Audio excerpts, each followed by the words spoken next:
Jika makam Nabi Ibrahim ada di Nusantara, di manakah lokasinya?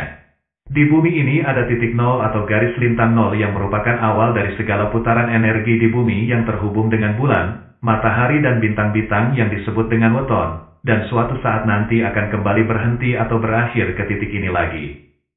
Di titik inilah Nabi Ibrahim dikebumikan. Di manakah titik ini berada? Sebelum ke sana, ada baiknya kita kembali sebentar untuk sedikit membahas tentang kerajaan Medang Kamulan, Mataram kuno, di mana Nabi Ibrahim menjadi raja dengan gelar Samarotungga atau Empu Sendok. Bahasan sebelumnya tentang kerajaan Medang ini terhubung dengan kehebatan Nabi Ibrahim yang terhubung dengan dapur atau pawon atau makanan. Di zaman Nabi Ibrahim inilah tumpeng itu diciptakan. Tumpeng itu artinya tumindak engkang lempeng atau perilaku yang lurus, dan inilah yang disebut dalam Al-Quran dengan istilah Milata Ibrahimah Hanifan atau agama Ibrahim yang lurus lempeng. Jadi tumpeng itu merupakan simbol dari Milatu Ibrahim yang lurus yang hingga kini masih dilestarikan oleh masyarakat Jawa. Dan mereka berkata, hendaklah kamu menjadi penganut agama Yahudi atau Nasrani, niscaya kamu mendapat petunjuk. Katakanlah, tidak. Bahkan, kami mengikuti agama Ibrahim yang lurus.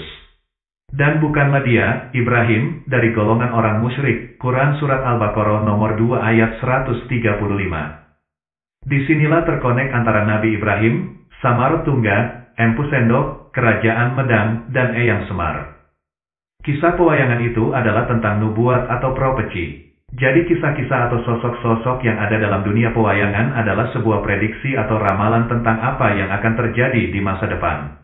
Orang yang ditugaskan untuk menyampaikan berita-berita nubuat atau profesi ini disebut nabi atau profet.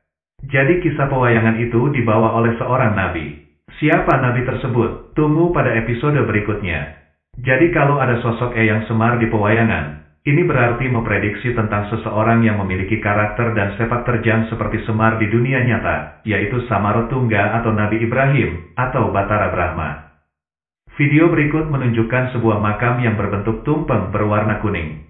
Jadi kalau disebut makam Eyang Semar, bukan berarti yang dimakamkan di situ adalah Eyang Semar, karena sosok Eyang Semar itu hanyalah sekedar karakter wayang.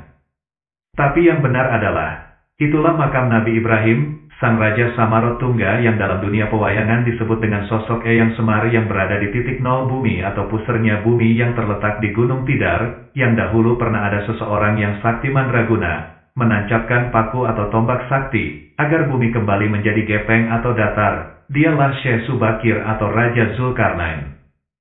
Jadi cerita tentang Syekh Subakir sebagai penumbal tanah Jawa yang bertempur dengan Eyang Semar sebagai penguasa tanah Jawa dari dunia jin, itu perlu kita kritisi. Bisa jadi cerita ini memang sengaja dikaburkan agar justru menyelamatkan bumi Nusantara ini dari kebiadaban bangsa Barat, seperti yang saat ini mereka lakukan pada tanah Palestina yang mereka yakini sebagai tanah para anbiya.